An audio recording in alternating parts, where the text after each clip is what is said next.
Assalamualaikum warahmatullahi wabarakatuh dan selamat pagi. Semangat pagi. Semoga kita semua masih diberi kesehatan, masih bisa menikmati udara pagi, ya, masih bisa menghirup udara pagi, masih bisa menikmati makan kue jajan. Itu merupakan anugerah yang terindah. Baik, bertemu lagi dengan Pak Sita di sini di pertemuan yang ke berapa ya? Kelima kalau tidak salah ya, tentang demokrasi di Indonesia. Kali ini adalah peta konsep mengenai demokrasi di Indonesia. Ada demokrasi liberal, demokrasi terpimpin, demokrasi Pancasila, demokrasi reformasi. Baik, hari ini di pertemuan hari ini kita akan membahas tentang pelaksanaan demokrasi di Indonesia, mulai demokrasi liberal sampai demokrasi era reformasi. Kita langsung saja menuju ke next slide. Yang pertama itu adalah pelaksanaan demokrasi Pancasila, ya. Demokrasi Pancasila, demokrasi di Indonesia yang pertama itu adalah, mohon maaf saya ulang, demokrasi liberal. 17 Agustus 1950 sampai dengan 5 Juli 1959. Nah, di sini yang perlu kita perhatikan adalah yang pertama, Komite Nasional Indonesia Pusat itu berfungsi sebagai pembantu presiden yang kemudian beralih menjadi DPR atau MPR. Yang pertama. Yang kedua, Kabinet Presidensil itu diganti menjadi Kabinet Parlementer dengan Perdana Menterinya adalah Sultan Syahrir. Yang ketiga, setelah agresi militer Belanda yang kedua,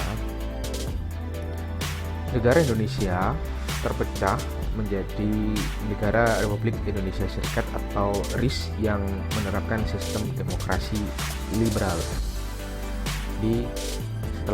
Setelah dilaksanakannya agresi militer Belanda,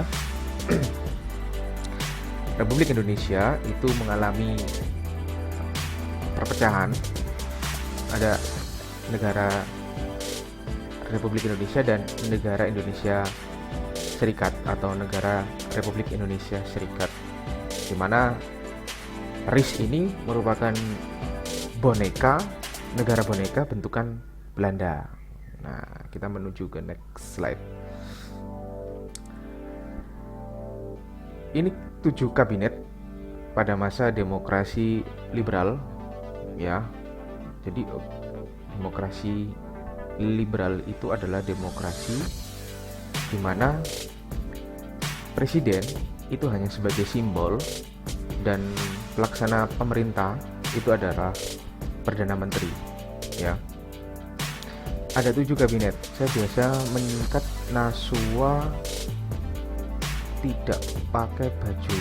Jadi Natsir, Sukiman, W-nya Wilopo, A-nya Ali Sastro Wijoyo 1. Tidak pakai itu memang tidak pakai, ya. Tidak pakai itu artinya tidak dipakai. Bajunya itu adalah B-nya Burhanuddin Harahap, A-nya Ali 2, dan Ju-nya itu adalah Janda. Oke. Ini nanti ada di keterangannya yang lebih jelas, itu bisa kalian lihat di video ya. Kita menuju ke next slide.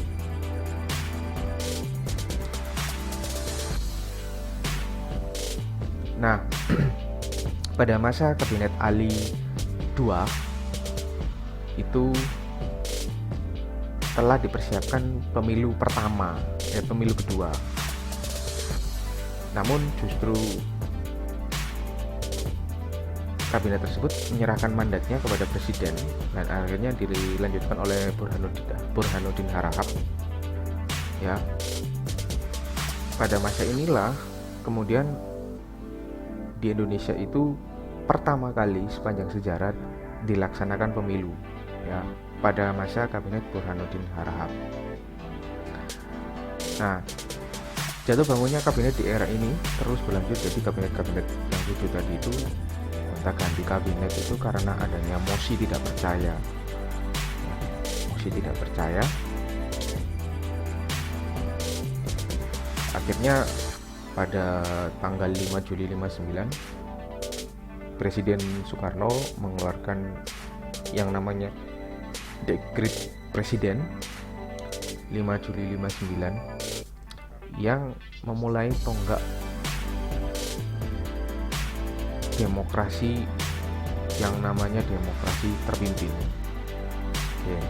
Nah, 5 Juli 59 sampai dengan 1965. Dengan adanya dekret, maka Undang-Undang 1945 berlaku kembali dan berakhirlah Undang-Undang sementara 1950. Jadi isi dari dekret itu ada 3. Yang pertama, membubarkan konstituante, menetapkan UUD 45 berlaku kembali dan UUD S tidak berlaku, membentuk MPRS dan DPAS dalam waktu singkat. Nah, inti dari demokrasi terpimpin itu adalah sila keempat yang ditafsirkan sebagai sistem demokrasi terpimpin.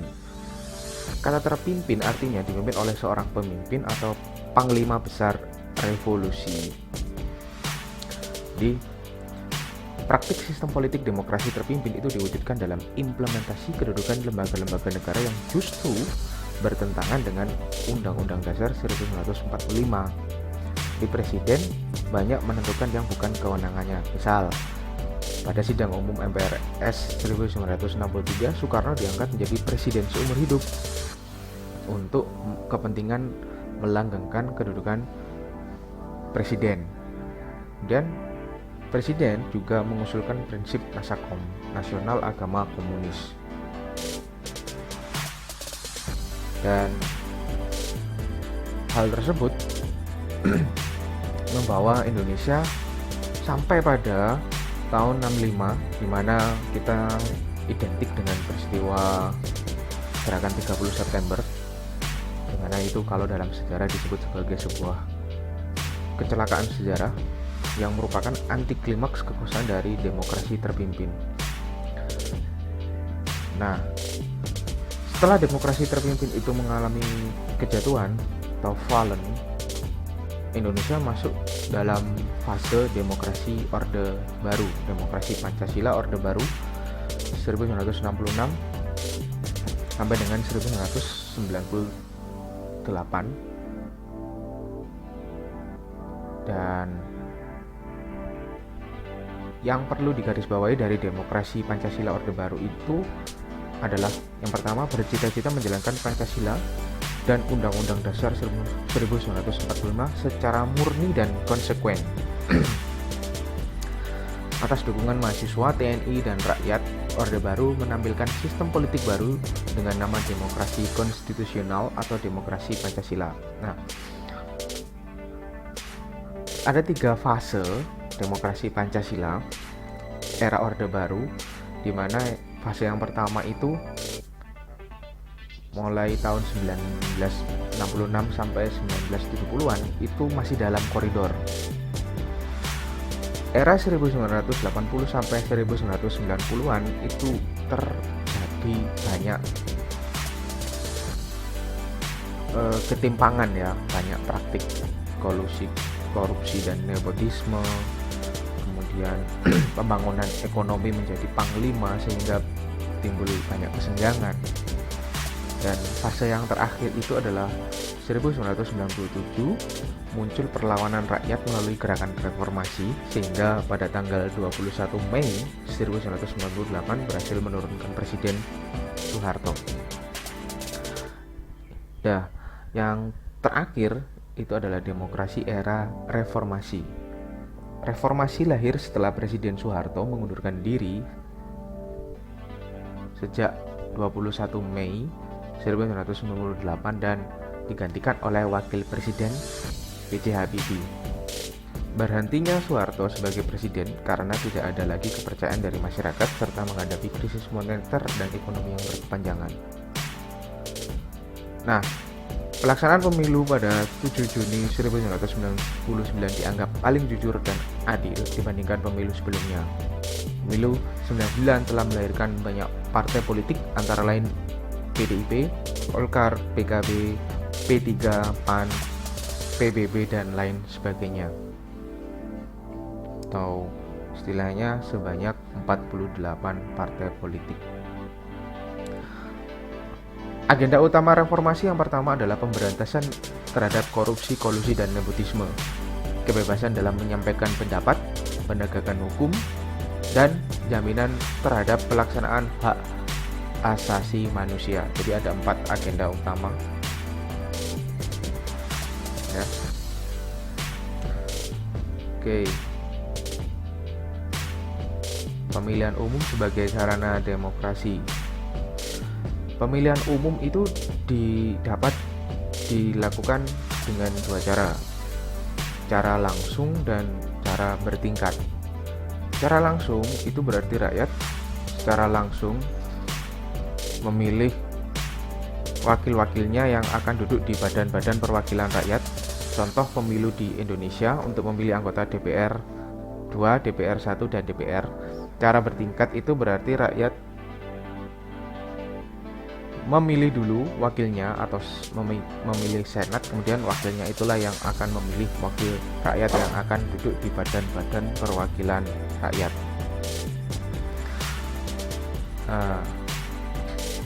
Ini sistem distrik. Sistem distrik merupakan sistem pemilu yang didasarkan kepada kesatuan geografis, misalnya satu wakil di parlemen. Sistem distrik sering dipakai dalam negara yang mempunyai sistem partai atau multipartai. Ini contohnya bisa kita lihat di Amerika Serikat ya. Dan yang kedua adalah sistem proporsional.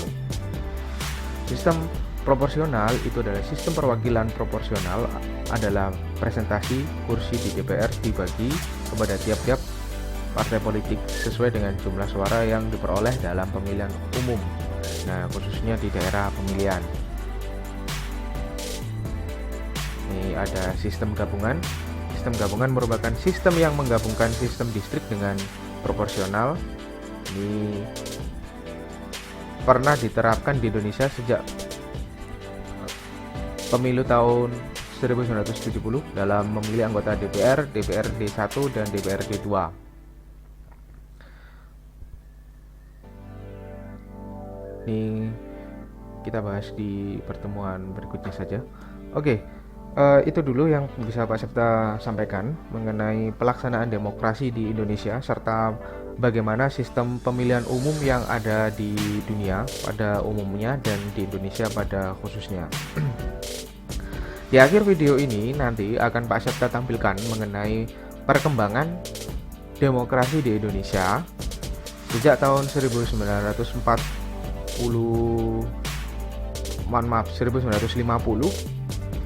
ya, demokrasi liberal hingga demokrasi era reformasi sampai sekarang. Nah, silakan kalian simak dengan seksama videonya karena nanti akan ada pertanyaan, ada tugas yang berkaitan dengan video yang akan Pak Septa tampilkan.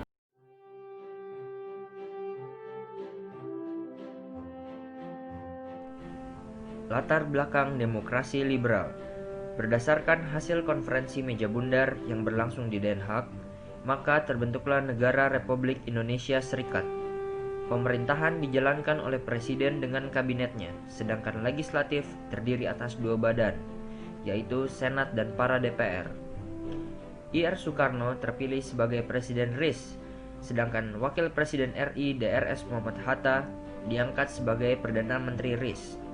Namun, karena banyaknya terjadi gerakan-gerakan yang menuntut pembubaran negara bagian, maka negara RIS tidak bertahan lama. Setelah Presiden Soekarno menandatangani rancangan UUD 1950, maka Indonesia secara resmi mengubah sistem demokrasinya menjadi demokrasi liberal. Kabinet Natsir. Kabinet Natsir merupakan kabinet pertama yang menjalankan pemerintahan di Indonesia. Kabinet ini berasal dari Partai Masyumi dengan Muhammad Natsir sebagai Perdana Menteri. Semasa pemerintahan Kabinet Natsir, Indonesia berhasil memetakan politik luar negeri yang bebas dan aktif. Selain itu, Indonesia juga berhasil masuk menjadi salah satu anggota Perserikatan Bangsa-Bangsa. Penyebab kemunduran kabinet ini dari kursi pemerintahan adalah kegagalannya penyelesaian masalah Irian Barat dengan Belanda.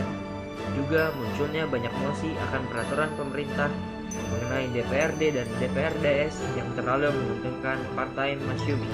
Kabinet yang memerintah Indonesia setelah kemunduran Kabinet Natsir adalah Kabinet Sukiman yang dipimpin oleh Sukiman Widyo Sanjoyo.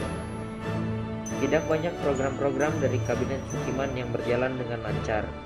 Munculnya korupsi pada lembaga pemerintahan, masalah Irian Barat yang belum terselesaikan, serta hubungan Sukiman dengan militer yang kurang harmonis menjadi kendala yang menghambat program kerja mereka. Penandatanganan Mutual Security Act dengan pemerintah Amerika Serikat yang berarti juga memihaknya Indonesia kepada blok barat merupakan suatu pelanggaran terhadap politik negara Indonesia yang bebas dan aktif, sehingga rakyat menarik dukungannya pada Kabinet Sukiman. Jadi, ia terpaksa mundur dari jabatannya. Kabinet yang menggantikan Kabinet Sukiman selanjutnya adalah Kabinet Wilopo yang dipimpin oleh Mr. Wilopo. Salah satu program penting yang direncanakan Kabinet Wilopo adalah persiapan pelaksanaan pemilihan umum. Program luar negerinya juga ditekankan kepada perjuangan pengembalian Irian Barat kepada Indonesia. Namun, Kabinet Wilopo juga tidak luput dari masalah-masalah yang menggoyahkan kedudukannya. Antara lain adalah masalah Angkatan Darat yang dikenal dengan peristiwa 17 Oktober 1952. Namun, masalah yang membuat Kabinet Wilopo terpaksa turun dari jabatannya adalah peristiwa Tanjung Morawa yang menyebabkan munculnya mosi tidak percaya dari Serikat Indonesia terhadap Kabinet Wilopo. Setelah Kabinet Wilopo, kabinet selanjutnya yang memimpin Indonesia adalah Kabinet Ali Sastro Amijoyo. Kabinet ini memiliki program untuk melanjutkan persiapan penyelenggaraan pemilu, juga persiapan kerangka panitia pelaksanaan pemilihan umum. Salah satu program yang sukses dari kabinet ini adalah Konferensi Asia Afrika yang diselenggarakan di Bandung. Namun sayangnya kabinet ini terpaksa menyerahkan mandatnya kembali sebelum pemilu 1955 dapat terlaksana, dikarenakan berlanjutnya konflik pada Angkatan Darat di mana A.H. Nasution mengundurkan diri dari KSAD dan digantikan oleh Bambang Sugeng, sehingga rakyat menarik dukungannya kepada Kabinet Ali Sastro Amijoyo. Selanjutnya, Kabinet Ali Sastro Amijoyo digantikan oleh Kabinet Burhanuddin Harahap. Salah satu hasil yang paling menonjol dari kabinet ini adalah pelaksanaan pemilu pertama bangsa Indonesia pada tahun 1955. Setelah seleksi pemilu pertama, terdapat 4 partai politik besar yang memperoleh suara terbanyak, yaitu PNI, NU, Masyumi, dan PKI. Membaiknya hubungan dengan anggota Angkatan Darat dan pembubaran Uni Indonesia Belanda juga merupakan beberapa pencapaian terbaik kabinet ini. Setelah hasil pemilu keluar, maka Kabinet Burhanuddin Harahap mengundurkan diri. Ia menyerahkan mandatnya kembali kepada Presiden untuk dibentuk kabinet baru berdasarkan hasil pemilihan umum. Setelah masa pemerintahan Kabinet Burhanuddin Harahap, Kabinet Ali Sastro Amijoyo kembali diserai mandat untuk membentuk kabinet baru. Kabinet baru ini merupakan hasil koalisi 3 partai, yaitu PNI, Masyumi, dan NU. Beberapa program yang dapat terlaksana pada masa kabinet ini adalah pembatalan konferensi meja bundar oleh Presiden Soekarno, pelaksanaan keputusan Konferensi Asia Afrika, juga peralihan perusahaan Belanda menjadi milik warga Tionghoa. Namun, timbulnya gerakan-gerakan anti-Cina dalam masyarakat membuat perpecahan di berbagai daerah. Selain itu, salah satu faktor mundur dari kabinet ini adalah banyaknya gerakan-gerakan separatis antar partai politik yang menimbulkan keretakan pada pemerintahan. Kabinet terakhir yang memerintah di Indonesia adalah Kabinet Juanda atau Kabinet Karya. Kabinet kini merupakan Zaken Kabinet, yaitu kabinet yang terdiri dari para pakar yang ahli dalam bidangnya. Kabinet ini dibentuk karena kegagalan konstituante dalam menyusun Undang-Undang Dasar pengganti UUD 1950. Beberapa pencapaian dari kabinet ini adalah pembentukan Dewan Nasional untuk menampung aspirasi rakyat, pemberantasan tindak jahat korupsi, juga ditetapkannya peraturan lautan yang tertuang dalam Deklarasi Juanda tanggal 13 Desember 1957. Hal ini merupakan bukti keberhasilan diplomasi Indonesia dalam memperjuangkan wilayah teritorial laut Indonesia. Karena gagal menyelesaikan aksi-aksi pemberontakan separatis di daerah-daerah, juga karena kondisi ekonomi negara yang semakin terpuruk, maka krisis demokrasi liberal sudah mencapai pada puncaknya. Sehingga Presiden Soekarno mengeluarkan dekret presiden pada 5 Juli 1959 dan mengubah demokrasi Indonesia menjadi demokrasi Constitution, the Pancasila, the 5 guiding principles of our national life. First, believe in God.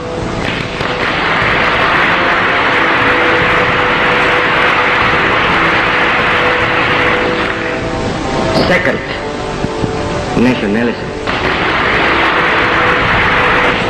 Third, humanity.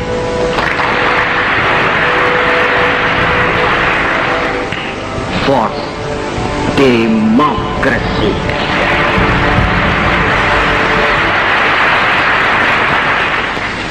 Fifth, social justice.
balik lagi dengan tukang clipping yang kali ini akan menginformasikan ini penyebab cuma boleh ada 3 partai politik di era Presiden Soeharto. Dengan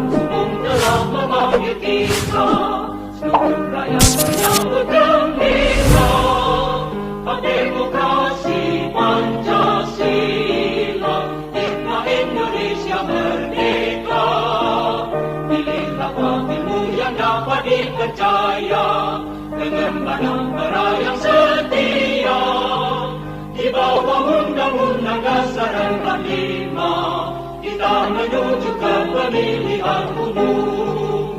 Di zaman Orde Baru hanya ada 3 partai yang diperbolehkan ikut pemilu: Partai Persatuan Pembangunan (PPP), Golongan Karya (Golkar), dan Partai Demokrasi Indonesia (PDI). Dari 9 partai besar di Indonesia plus organisasi di bawah naungan Golkar, ini cara Soeharto meringkasnya menjadi 3 saja. Sebelum dilanjutkan, jangan lupa tekan tombol subscribe di channel Tukang Clipping. Pemilu pertama era Orde Baru digelar tahun 1971. Ini adalah pemilu kedua di Indonesia. Satu-satunya pemilu sebelumnya yang pernah digelar adalah tahun 1955 di era Soekarno.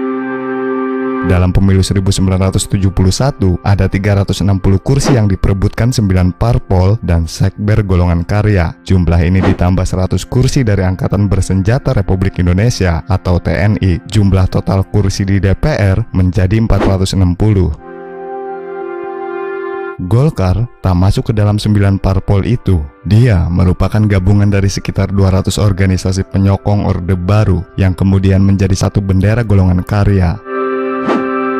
Golkar tercatat sebagai pemenang dengan 227 kursi di DPR. NU mendapat 58 kursi, Parmusi 24 kursi, lalu PNI mendapat 20 kursi. Sisanya direbut Parkindo, Murba, dan Partai Katolik. Diperas jadi 3. Setelah pemilu 1971, Soeharto berpendapat tak perlu terlalu banyak partai di Indonesia. Dia berkaca pada kegagalan konstituante tahun 1955-1959, di mana seluruh parpol cuma berdebat dan ngotot sehingga tak ada keputusan yang bisa diambil. Soeharto memanggil para ketua parpol dan menjelaskan pemikirannya. Menurutnya, parpol harus menyeimbangkan antara material dan spiritual. Kira-kira nasionalis, religius, atau religius nasionalis, kalau istilah parpol zaman sekarang. Dengan demikian, maka kita sampai pada pikiran, cukuplah kita adakan 2 kelompok saja dari 9 partai, ditambah 1 kelompok dari golongan karya, tetapi tanpa dipaksa, kata Soeharto dalam biografinya yang berjudul Pikiran, Ucapan, dan Tindakan Saya, yang ditulis Ramadan KH dan G. Dwi Payana. Partai Katolik, PNI, dan IPKI mengerucut menjadi satu di PDI, sementara parpol Islam yang terdiri dari NU, Parmusi, PSII, dan Perti mengelompok jadi satu.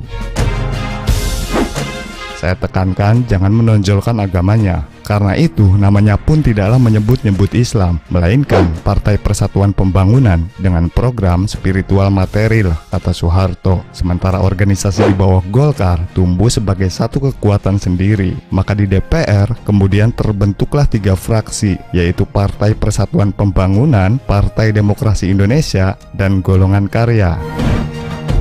Partai Nurut Soeharto. Tak ada penolakan dari partai-partai politik itu. Menurut Soeharto, tidak ada pimpinan partai yang ngotot-ngototan soal konsep tadi. Menurutnya, kalau cukup 3, tak perlu lagi 9 partai. Toh, tujuannya satu, yaitu Pancasila dan UUD 1945. Soeharto mengibaratkan seperti mobil berkendara, tidak perlu balapan dan kebut-kebutan kalau satu tujuan, parpol atau kendaraan. Mari kita perkecil saja jumlah kendaraan itu. Tidak perlu terlalu banyak begitu, tetapi tidak perlu pula hanya 1 kendaraan, 2 atau 3 kendaraan, baiklah, kata Soeharto.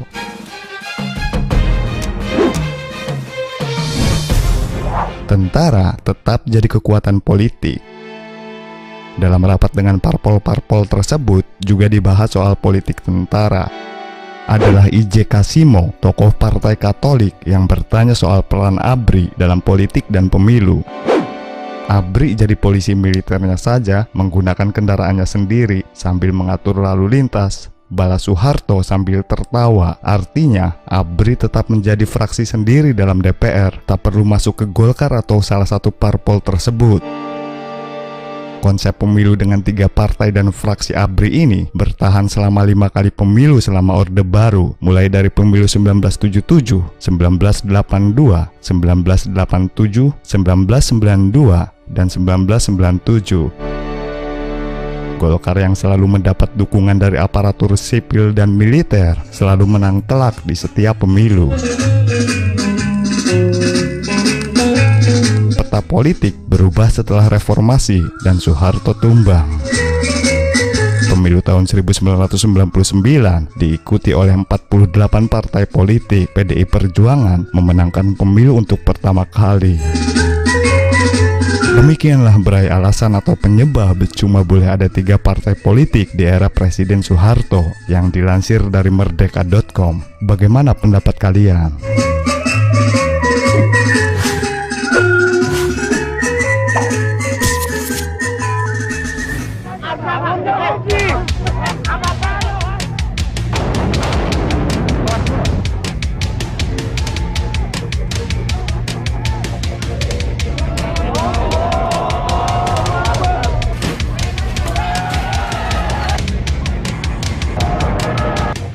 Saya memutuskan untuk menyatakan berhenti.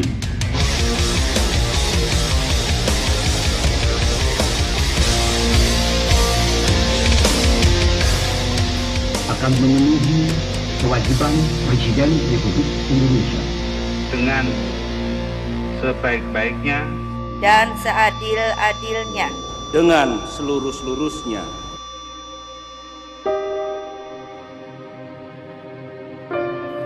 Namanya Soeharto, Jenderal Bintang 5 yang tidak pernah dipilih langsung oleh rakyat, tetapi berkuasa selama 32 tahun tanpa jeda. Di tangannya, Indonesia disebut-sebut sebagai calon macan Asia dengan pertumbuhan ekonomi mencapai 7% dan pendapatan rata-rata penduduknya $1.000 per bulan.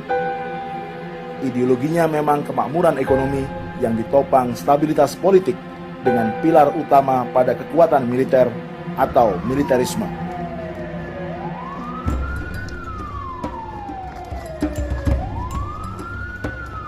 Pertumbuhan ekonomi yang diciptakan Orde Baru sebenarnya semu karena ditopang dari hutang luar negeri, budaya korupsi, kolusi, dan nepotisme, baik di kalangan pemerintah maupun konglomerasi swasta.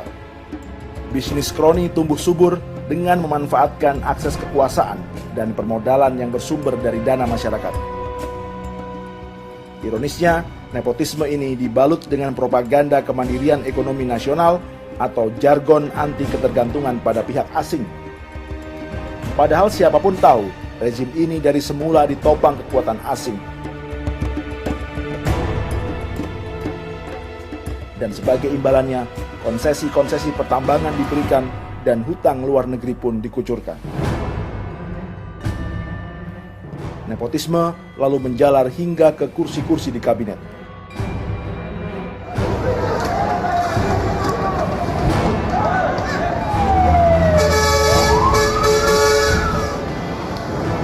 Di sisi lain, kebijakan-kebijakan militeristik yang syarat pelanggaran hak asasi manusia diberlakukan di berbagai pelosok tanah air atas nama stabilitas nasional. Karena menabur angin, maka rezim ini pun menuai badai.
Kebijakan-kebijakan Orde Baru yang simpatik seperti program keluarga berencana atau pengembangan peternakan dan pertanian tidak dapat menyelamatkannya dari arus besar reformasi karena rezim ini di saat yang sama juga menginjak-injak hak asasi manusia.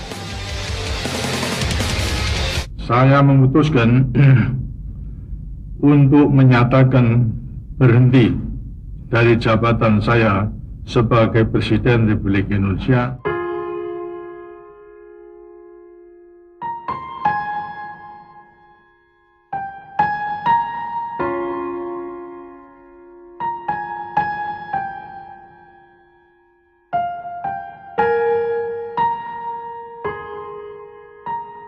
Tumbangnya rezim Orde Baru menjadi momentum munculnya kekuatan politik dan elit-elit politik baru.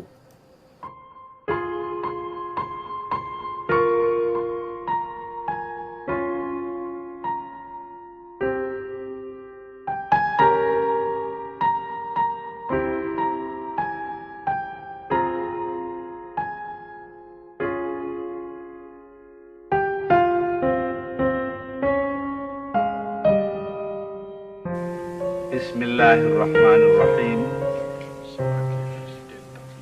Sebagai Presiden terpilih sebagai Presiden Republik Indonesia akan memenuhi kewajiban Presiden Republik Indonesia.